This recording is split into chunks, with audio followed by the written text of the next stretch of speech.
সাইয়েদনা সুলাইমান আলাইহিস সালাম রানী বালকিসের কাছে চিঠি পাঠালেন, ইন্নাহু মিন সুলাইমান ওয়া ইন্নাহু বিসমিল্লাহির রহমানির রহিম। নিশ্চয় এই চিঠি আমি পাঠিয়েছি সুলাইমানের পক্ষ থেকে এসেছে, নিশ্চয় এটা আল্লাহর নামে শুরু হয়েছে। ঠিক কি না? সাইয়েদনা সুলাইমান আলাইহিস সালামের একটা স্পেশাল পাখি ছিল, নাম হুদহুদ। কি পাখি? সুলাইমান আলাইহিস সালামের সিংহাসন আকাশ দিয়ে উড়ে যেত, হুদহুদ পাখিও উড়ে যেত। আর এই হুদহুদ পাখির চোখের পাওয়ার আর মেগাপিক্সেল এত বেশি ছিল, 1000 ফিট উঁচু থেকে জমিনের দিকে তাকালে, মরুভূমিতে তাকালে মরুভূমির কত ফিট নিচে মিষ্টি পানি আছে ওটা দেখে দেখে নজর করে সুলাইমান নবীর কাছে রিপোর্ট দিয়ে দিত। এই জন্য ওই সূরার মধ্যে আল্লাহ মিলাই দিলেন আরেকটা বিসমিল্লাহ, মানে সূরাতুত তাওবার মধ্যে বিসমিল্লাহ নাই, সূরাতুন নামলের মধ্যে 2 বার বিসমিল্লাহ। তার মানে 114টা বিসমিল্লাহ কোরআনে আছে রাডাই। এজন্য আগের কালের মুরব্বীরা বিয়েতে মেয়ে দেখতে গেলে জিজ্ঞেস করতো, মা বলো তো কোন সূরায় নাই বিসমিল্লাহ আর কোন সূরায় 2 বিসমিল্লাহ, এগুলো জিজ্ঞেস করতো আগে। এখন এগুলো করে না, এখন বলে মা চাইনিজ রাখতে জানো কিনা, হ্যাপি বার্থডে টু ইউ এই সংটা করতে পারবা কিনা, এই গানটা জানো কিনা, বার্থডেতে কোন গান গাইতে হয় এগুলো জিজ্ঞেস করে। চিল্লা এখন ঠিক কিনা? এজন্য আল্লাহ বললেন আমার মুমিন বান্দার প্রথম গুণ হলো আত-তাইবুনা। মুমিন বান্দারা ভুল করবে, মুমিন বান্দারা অন্যায় করবে, মুমিন বান্দারা অপরাধ করবে, কিন্তু সাথে সাথে ক্ষমা চাইবে কার কাছে? এজন্য আল্লাহ বললেন ইয়া আইয়ুহাল্লাযীনা আমানু তুবু ইলাল্লাহি তাওবাতান নাসুহা। ও আমার ইমানদার বান্দারা, ভুল করেছো, অন্যায় করেছো, পাপ করেছো, তো কি হয়েছে? তওবায়ে নাসুহা করো, তওবার মতন তওবা করো। তওবার মতো তওবা করলে তোমার জীবনের সব গুনাহ মাফ করে দিবে কে? ও মুমিন বান্দারা, খবরদার আমার রহমত থেকে নিরাশ হয়ো না। তুমি কত পাপ করেছো, তুমি কত নামাজ ছেড়েছো, তুমি কত অন্যায় করেছো, তুমি কত মিথ্যা বলেছো, তুমি কত জুলুম করেছো, তোমার পাপ যত বড়ই হোক আমি আল্লাহর দয়ার সাগর তার চেয়েও বড়। ঠিক কি না? পাপ যদি হয় খালের পানির সমান আর বিলের পানির সমান, জেনে রেখো আমি আল্লাহর দয়া সাগরের পানির সমান। আল্লাহু আকবার। তোমার পাপ যদি হয় পাহাড়ের সমান, আমি আল্লাহর ভালোবাসা দয়া হলো আকাশের সমান। লা তাকনাতু মির রাহমাতিল্লাহ ইন্নাল্লাহা ইয়াগফিরুয যুনুবা জামিআ। খবরদার, যত জুলুমি হোক না কেন, যত পাপী তুমি করো না কেন, যত ভুল তুমি করো না কেন, আমি আল্লাহর রহমতের দুয়ার তোমার জন্য খোলা আছে না নাই?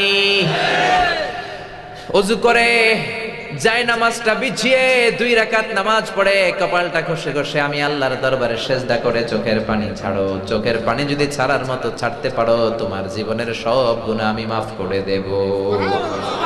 আল্লাহর দয়া আর ভালোবাসা যে কত বিশাল আপনি কল্পনাই করতে পারবেন না। আল্লাহ বলে ওয়া রাহমাতি ওয়াসিআত কুল্লা শাই, গোটা বিশ্বের সব জায়গায় আমার রহমত বিস্তৃত।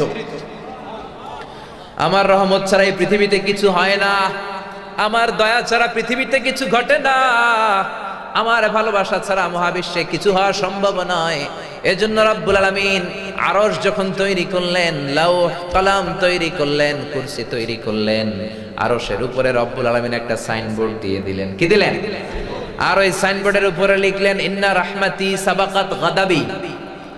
সাইনবোর্ডের উপরে বড় করে লিখে দিলেন আরশের উপর ইন্না রাহমাতি সাবাকাত গাদাবি, তার মানে আমার রাগের উপরে আমার দয়ার ভালোবাসা বিজয় লাভ করেছে। সুবহানাল্লাহ। সাইনবোর্ডে যা লেখা তার মানে হলো আমি আল্লাহর রাগ আছে, আবার আমি আল্লাহর দয়াও আছে, কিন্তু আমি আল্লাহর রাগের চেয়ে দয়া বেশি। আল্লাহর রাগও আছে, আবার আল্লাহর ভালোবাসাও আছে, কিন্তু আল্লাহর রাগের চেয়ে ভালোবাসাটা বেশি। সুবহানাল্লাহ কইতে পারলেন না? আবার বিষ্ণুই বললেন শোনো শোনো, রব্বুল আলামিন দয়ার ভালোবাসাকে 100 টুকরা করলেন। চিল্লায় বলেন কয় টুকরা? 100 টুকরা দয়ার ভালোবাসার মধ্যে 99 টুকরা দয়ার ভালোবাসা রব্বুল আলামিন নিজের মধ্যে রেখে দিলেন। গোটা বিশ্বের সবার মধ্যে রব্বুল আলামিন 1 টুকরা ভালোবাসা ঢেলে দিলেন। ওই 1 টুকরা ভালোবাসার ছিটেফোঁটা আমি পেয়েছি, হুজুর পেয়েছে, হুজুর পেয়েছে, আপনি পেয়েছেন, আপনি পেয়েছেন, আপনারা সবাই পেয়েছেন। সাইয়েদনা আদম আলাইহিস সালাম থেকে শুরু করে কিয়ামত পর্যন্ত যত মানুষ ছিল, আছে, থাকবে, সবাই পেয়েছে। যত পাখি আছে তারাও পেয়েছে, যত মাছ আছে তারাও পেয়েছে। 1 টুকরা আমরা সবাই ভাগে যোগে পাইছি। ভালোবাসারে আল্লাহ 100 টুকরা করলেন, 99 টুকরা ভালোবাসা দয়া আল্লাহ নিজের মধ্যে রেখে দিলেন, আর 1 টুকরা ভালোবাসা সবার মধ্যে ভাগ করে দিলেন।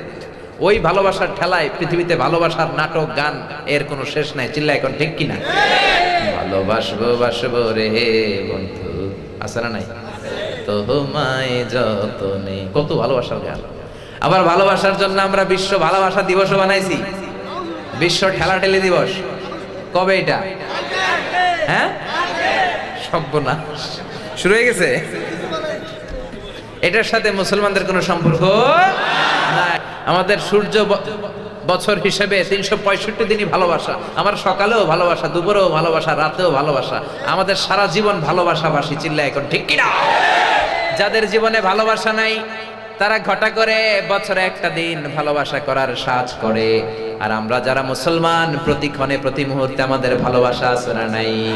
রাসূল আমার ভালোবাসা, রাসূল আমার আলো আশা, রাসূল আমার প্রেম বিরহের মূল আলোচনা,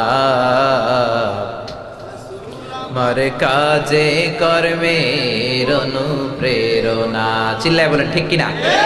এজন্য রাব্বুল আলামিন বললেন, গোলাম ভালোবাসারে আমি 100 টুকরা করলাম, 99 টুকরা ভালোবাসা আমি আল্লাহ নিজের মধ্যে রেখে দিলাম, আর গোটা বিশ্বের সবার মধ্যে 1 টুকরা ভালোবাসা রেখে দিলাম। দেখেন ওই 1 টুকরা ভালোবাসার চোটে কত ভালোবাসার গান পৃথিবীতে, কত ভালোবাসাবাসী। মুরগির বাচ্চা যখন চিল নেয়ার জন্য ছোঁ মারে, দেখবেন মা মুরগিটা লাফ দিয়ে পড়ে, চিলের সাথে যুদ্ধ করতে যায়। ওই মা মুরগির পেটের ভিতরে এত ভালোবাসা ঢুকিয়ে দিয়েছে কে? আবার দেখবেন মা যখন ছোট্ট মেয়েটারে বলে, ও মা রাত অনেক হয়েছে, রাতের খাবার খাও, ছোট্ট মেয়েটা বলে, না মা খাবো না। আব্বা অফিস থেকে ফিরলে আব্বার কোলে বসে বসে দুইজনে একসাথে খাবো। ছোট্ট মেয়েটার মনের মধ্যেও বাবার জন্য ভালোবাসা ঢুকায়া দিল কে? পত্রিকার বিভিন্ন ফিচারে আমরা এমনও দেখেছি, বন্যার পানিতে মা ডুবে যায়, ছোট্ট বাচ্চাটারে বালতিতে করে মাথার মধ্যে চেপে ধরে রেখেছে। পানি কোমর থেকে বুক পর্যন্ত, বুক থেকে গলা পর্যন্ত, নাকের উপরে যখন চলে যায়, পানি খেতে খেতে মা দুনিয়া থেকে শেষ, কিন্তু বাচ্চাটা মরে নাই।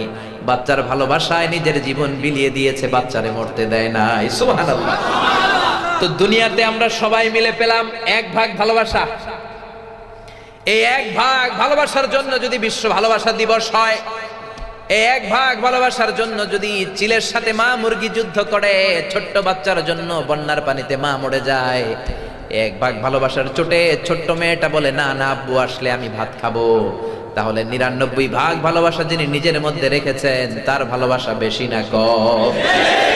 আল্লাহ তুমি দয়ার সাগর, রহমানুর রহিম, তোমার দয়ায় পূর্ণ আমার সারা নিশিদিন, তোমার দয়ায় পূর্ণ আমার সারা নিশিদিন। পড়েন আল্লাহু আকবার। তার মানে আমার আল্লাহর দয়ার কোনো শেষ নাই, আমার আল্লাহর মায়ার কোনো শেষ নাই, আমার আল্লাহর ভালোবাসার কোনো শেষ নাই। In the day of judgement, কিয়ামতের দিন বনি ইসরাইলের এক আল্লাহর ওলি দাঁড়াবে। বুখারীর বর্ণনা, এই আল্লাহর ওলি রাত্রে বেলা ঘুমাতো না, শুধু তাহাজ্জুদ পড়তো, দিনের বেলাও জিকির করতো, শুধু নামাজ পড়তো।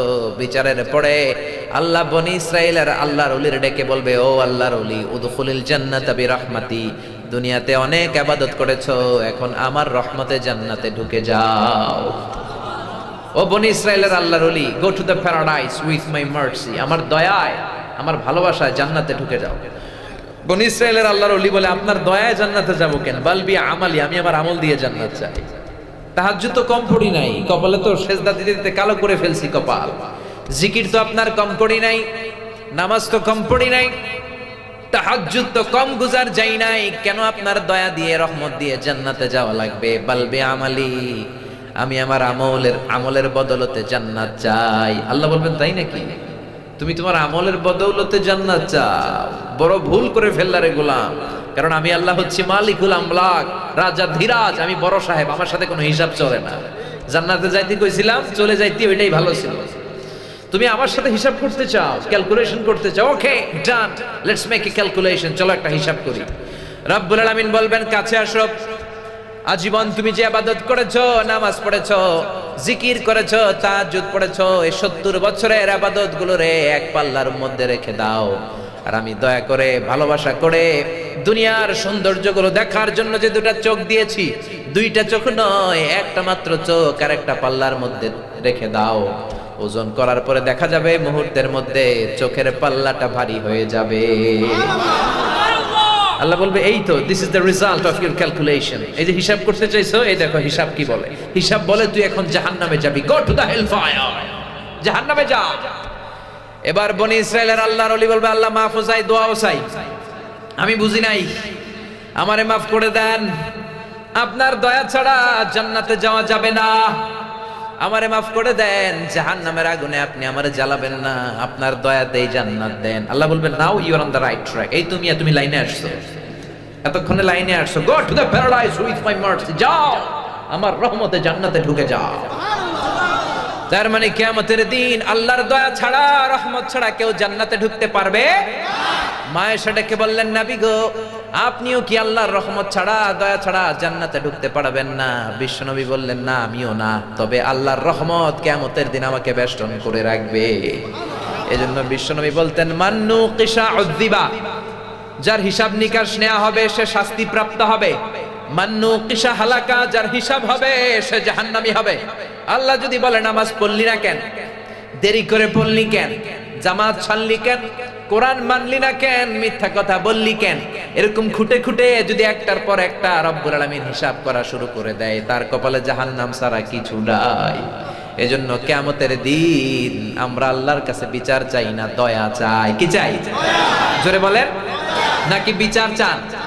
আমরা আল্লাহর কাছে কোনো বিচার টিচার চাই না, আল্লাহর কাছে যেটা চাই সেটা হলো আল্লাহর দয়ারো ঝাসরে হে আল্লাহ আমার করোনা বিচার, আল্লাহ করোনা বিচার, বিচার চাহি না তব দয়া চাহে এ গুনাহগার, আল্লাহ করোনা বিচার। এখন বলেন কি চান? বিচার চান না দয়া? কারণ আমরা যে নামাজ পড়ি এগুলো তো কোনো নামাজই না, আমরা যে আবাদত করি এই ভাঙ্গা চূড়া আবাদত গুলো কোনো আবাদতই না। আমাদের আবাদত গুলো যদি মিজানের পাল্লায় উঠানো হয় এগুলোর কোনো ওজন হবে না। আমাদের ভরসা হলো একটা, সেটা হলো আমার আল্লাহর দয়া। চিল্লা বলেন ঠিক কিনা? এজন্য আল্লাহ ডেকে বলে আমার দয়ার সাগর যে কত বড়, আমার মায়ার সাগর যে কত বিশাল, তোর ধারণা নাই। এজন্য তওবা কর। ইয়া আইয়ুহাল্লাযীনা আমানু তুবু ইলাল্লাহি তাওবাতান নাসুহা, তওবার মতো তওবা কর। তওবার মতো তওবা করলে আপনার জীবনের সব গুনাহ maaf করে দিতে পারে কে? আল্লাহ। এজন্য বিশ্বনবী বলছেন আত-তাইবু মিনাজ যামবি কামাল্লা যামবালা, কেউ যদি তওবার মতো তওবা করে তার অবস্থা তেমন হয়ে যায়, মায়ের পেট থেকে বাচ্চা বেরোলে যেমনি গুনাহ থাকে না, তওবা কবুল তের আমল নামায় কোনো গুনাহ থাকে না। বিশ্বনবীর আগের গুনাহও মাফ, পরের গুনাহও মাফ, তারপরেও বিশ্বনবী প্রতিদিন 70 বারেরও বেশি তওবা করতেন। বিশ্বনবী বলতেন আল্লাহি লা আস্তাগফিরুল্লাহ ওয়া আতুবু ইলাইহি ফিল ইয়াউমি আকসার মিন 70 মাররাহ, আমি বিশ্বনবী প্রতিদিন 70 বারেরও বেশি তওবা করি। আমি নবীর কোনো গুনাহ নাই, আগের গুনাহও মাফ, পরের গুনাহও মাফ। বিশ্বনবীর কোনো গুনাহ নাই, তারপরেও যদি বিশ্বনবী 70 বার তওবা করতে পারে, আমি আর আপনার কয়বার করা উচিত? 70,000 বার করলেও তো হবে না। চিল্লা এখন ঠিক কিনা? এজন্য তওবা করার দরকার আছে না নাই? তওবার 4টা শর্ত, জোরে বলেন কয়টা? 1 নম্বরে acknowledgement, you have to acknowledge what you have committed from your sin. আপনি যত পাপ করেছেন আপনি একে স্বীকার যাবেন। আপনি রোনাজারি করবেন, চোখের পানি ছাড়বেন আর ডেকে বলবেন আল্লাহ আমার চেয়ে বড় গুনাহগার আর কেউ নাই, আকাশের নিচে জমিনের উপরে আমার চেয়ে বড় গুনাহগার কেউ নাই, এমন কোন গুনাহ নাই আমি আল্লাহ করি নাই। সব গুনাহগুলো একটার পর একটা স্বীকার যাবেন। 1 নম্বরে হলো আল ইকরার, মানে acknowledgement, স্বীকার। 2 নম্বরে হচ্ছে repentance, you have to be repentant for what you have committed. আপনি যা করেছেন এই কারণে অনুতপ্ত হবেন। সাইয়েদনা আদম তাই করলেন, গুনাহ স্বীকারও গেলেন, আবার অনুতপ্ত হলেন আর পড়তে আরম্ভ করলেন। পড়েন রব্বানা যালামনা আনফুসানা ওয়া ইল্লাম তাগফির লানা ওয়া তারহামনা লানাকুনান্না মিনাল খাসিরিন। ও আল্লাহ, আমি জুলুম করেছি, অন্যায় করেছি, অপরাধ করেছি। তুমি যদি ক্ষমা না করো, রহমত না করো, আমি তো ক্ষতিগ্রস্তদের মধ্যে শামিল হয়ে যাব। ঠিক কি না? সাথে সাথে ওনার তওবা কবুল করে নিল কে? তার মানে প্রথমে আপনি স্বীকার যাবেন কি অন্যায় করেছেন, 2 নম্বরে অনুতপ্ত হবেন, 3 নম্বরে যা করেছেন এটাকে ঘৃণা করবেন, 4 নম্বরে আল্লাহর কাছে ওয়াদা দিবেন, আল্লাহ পারতপক্ষে জীবনে আর এই পাপ করব না। এই শর্তগুলো মেনটেন করে তওবার মতো তওবা করলে তওবা কবুল করে নিবে কে? তওবা করার সময় চোখের পানি ছাড়লে তওবা কবুল করে নেয় কে? বিশ্বনবী বলেন, দুই ফোঁটা পানি আল্লাহর কাছে সবচেয়ে বেশি প্রিয়। এক হলো জিহাদের ময়দানে রক্তের ফোঁটার পানি, 2 হলো অনুশোচনার চোখের পানি। মানুষ অনুশব্দ হয়ে যখন কাঁদতে শুরু করে মুনাজাতের মধ্যে, ওই চোখের পানি চোখ থেকে নাক বেয়ে নাকের ডগাবে জমিনে পড়ার আগে ওই বান্দার সব গুনাহ মাফ করে দেয় কে? এজন্য বিশ্বনবী বললেন, তোমাদের জন্য তওবার দরজা খোলা জীবন, শুধু 2টা সময় ছাড়া। 1 নম্বরে ক্বাবলা তুলুই শামসি মিন বা'দা তুলুই শামসি মিন মাগরিবিহা, কিয়ামতের 3 দিন আগে সূর্য আর পূর্ব দিক থেকে উঠবে না, পশ্চিম দিক থেকে সূর্য ওঠা শুরু করে দিবে। সূর্য যেদিন পূর্ব দিক থেকে না উঠে পশ্চিম দিক থেকে উঠবে, তখন আর তওবা কবুল হবে না। তখন যতই তওবা করেন কবুল হবে না। সূর্য যেদিন পশ্চিম দিক থেকে উঠবে, কোরআন খুলে দেখবেন কোরআনগুলো blank pages, completely white pages, সাদা পেজ হয়ে গেছে। কোরআনে কোনো আয়াত নাই, কোরআন মুখস্থ থাকবে, সিনার মধ্যে একটা আয়াতও আছে এরকম একটা লোকও থাকবে না, কোনো আলেমও থাকবে না। সব আলেম ওলামা মুমিন বান্দাদের বাম বগলের এইখানে একটা ফোড়া হবে, ওই ফোড়ার ব্যথায় সব মুমিনরা মরে লাশ হয়ে যাবে, শুধু কাফের মুশরিকদের উপর কিয়ামত প্রতিষ্ঠিত হবে। চিল্লায় কোন ঠিক কিনা? তার মানে কিয়ামতের আগ দিয়ে পশ্চিম দিক থেকে সূর্য উঠলে তওবার দরজা বন্ধ।